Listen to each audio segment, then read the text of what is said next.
Michael Jordan was the greatest basketball player to ever live, but he was 1-9 prior to Scottie Pippen's arrival. But what type of weight does that hold? What is the truth and what is the context around that fact? In this video, we will go ahead and discuss that. But before we do that, make sure you hit that subscribe button and like for more content. I drop videos every week. What is going on, guys? This is your boy NBA1 Hoops here with another video, and I'm here to send the 1-9 before Pippen argument to hell. Now, primarily this debate, the 1-9 before Pippen debate, is used by people on NBA Twitter or people in the media as a way to take a shot or discredit Michael Jordan. But the problem is they don't ever name any context or mention what actually happened during that time period. Michael Jordan came into the league in 1985. Now, he was drafted to a very, very god-awful Bulls team. In fact, their two best players aside from Michael Jordan were Quinton Bailey and Orlando Woolrich, and both of whom were out of the league a few years later due to drug use. Now, one of the few things that people fail to mention is the fact that Michael Jordan throughout his career as a Chicago Bull made the playoffs every single year, something that not even LeBron has done. And the reason why I'm bringing up LeBron's name is because more times than not, people who stand for LeBron, or in other words, try to put him as the GOAT, are usually the ones that bring up Michael Jordan's 1-9 record prior to Pippen arriving. All that being said, all the smoke clear, let's just go ahead and start jumping right into it because that's what you guys are here for. So, in the 1985 playoffs, Michael Jordan faced the 59 Bucks win team in the first round. They were coached by Don Nelson, who was a vastly superior coach to Doug Collins, who was the coach of the Chicago Bulls at the time.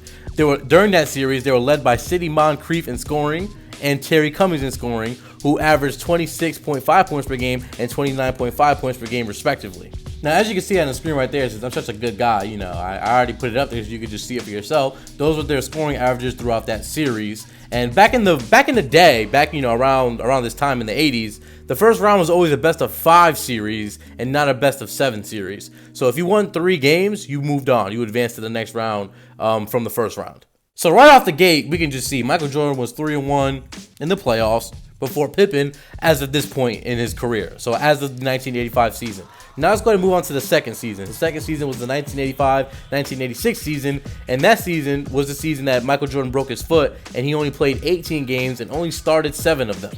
Now, he came back just in time for the playoffs, and he had to face the Big Three Larry Bird Celtics in the first round. And this was in 1986. Larry Bird was on record saying that his 1986 Celtics team was the best team he ever played on.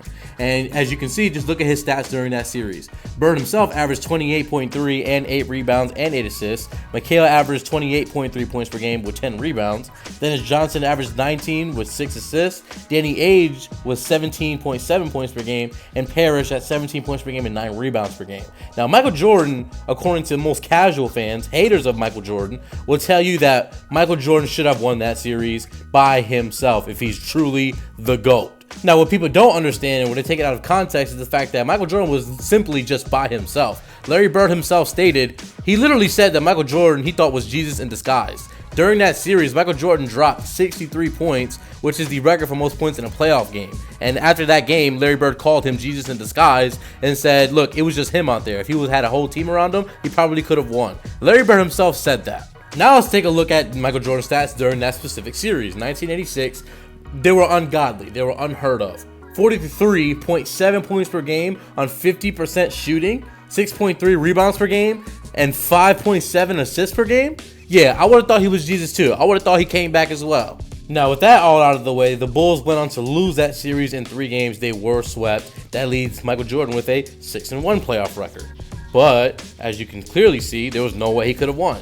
To put all this into perspective, the Boston Celtics that season won 67 games. That's the same amount of games as the Golden State Warriors did in 2015 when LeBron lost to them. Now, do you guys see the hypocrisy in that, or am I the only one? They gave LeBron a pass for 2015 because he was by himself. Oh, he was by himself. But they don't give that same pass to Michael Jordan? Are you serious? Clear bias is there. And if you thought that was bad, guess who the Bulls went up against in the first round of next season?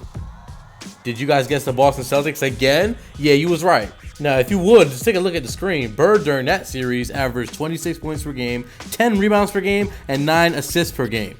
What does that tell you? That's damn near a triple-double. Dennis Johnson, 19.3 points per game. Danny Ainge, 17 points per game. Robert Parrish, 16.7 points per game, 10.3 rebounds. And then Kevin McHale, 20.5 points per game and 8 rebounds per game. Nah, but let these LeBron fans tell you, Michael Jordan was supposed to beat that team by himself. Now this season, the Boston Celtics were a 59-win team, and this year was the year that the Bulls let go of Orlando Woolrich and Quentin Bailey because of the drug problem I told you guys about at the beginning of the video. So not only was MJ essentially by himself, but he didn't even have another player who could even score on their own. Now let's take a look at what Michael Jordan did during that series. In 1987, against the Celtics in the first round, 35.7 points per game, 7 rebounds per game, and 6 assists per game. But no. Let's just go ahead and kill MJ because he couldn't beat one of the greatest teams ever. Let's just do that. So the Bulls go on to lose in 3, and that's pretty much the end of that season. Now let's go ahead and move on to 1988 when Scottie Pippen arrives, and let's just go ahead and start debunking the whole Scottie Pippen saved Michael Jordan myth. Now Scottie Pippen was acquired by the Chicago Bulls in 1987-88 season from the Seattle Supersonics, who drafted him. Now let people who don't know basketball tell it. And this was the year that Michael Jordan started winning, Scottie Pippen started helping him, and this is when Michael Jordan really became a legend because of Scottie Pippen. But let reality tell it, let the facts tell it, and that's not at all what happened. Now on the screen, I'm going to show you exactly what happened. Now this is what it looks like. This is what a superhero looks like. This is what somebody who saved MJ looks like. Rookie season, 7.9 points per game. Wow, GOAT material. 2 assists per game, 3.8 rebounds per game. Wow. Let's look at the playoff stats. 10 points per game, 2.4 assists per game, and 5.2 rebounds per game. This is the savior. This is Jesus to Michael Jordan, according to these casuals. Scottie Pippen to Michael Jordan is what Jesus was to sinners, according to, these people out here, these idiots that think Pippen saved Michael Jordan. Yes, was Pippen a very, very crucial part and a very great player? Yes. But not during this time period. Don't get it twisted. Now I'm going to show you guys what he did during the Cavs series in the first round. Now, they faced the Cleveland Cavaliers in the first round, who were, I believe, a 43-win team, and a very solid team nonetheless. Take a look at the screen, guys. Like I said, I'm all about the facts. This is how that team looked in the first round. Now you have Mark Price averaging 21. Mark Price, one of the most underrated players ever. Larry Nance at 16. Brad Daugherty at 15. Ron Harper at 17. And another player at 12. Are you kidding me? That's 5 players averaging double digits. Now let's look at what Michael Jordan's Bulls are averaging, the type of help he had, and the saving that Scottie Pippen did. Keep in mind, when you're looking at these numbers, Scottie Pippen was Jesus to sinners. He's a savior here. Michael Jordan averaged 45.2 points per game, 5 rebounds, almost 5 assists, almost 3 steals, and almost 2 blocks. Now let's go ahead and look at Scottie Pippen. 10 points, 5 rebounds, 2 assists, not even 1 steal, and 1 block per game. But this is saving, okay? This is the savior that people will have you believe. The people who don't truly know basketball, the people who never did their research. Now, let's say Scottie Pippen's name wasn't Scottie Pippen, and that player right there, let's say he had another name, but gave you the same production, no one would be saying that player saved Michael Jordan's career. No one would say that because it's simply not true. Michael Jordan beat those Cavs damn near single-handedly. He beat 5 players who were averaging more than double-digit points. All of them were averaging at least 12. 5 players, and he was averaging 45. That's damn near beating them single-handedly. And he beat them the next year almost single-handedly as well when he hit the shot over Craig Elo. Now, yes, Scottie Pippen was a great player, tremendous two-way player. He developed into something special. He developed into a top 50 player in large part because Michael Jordan pushed him.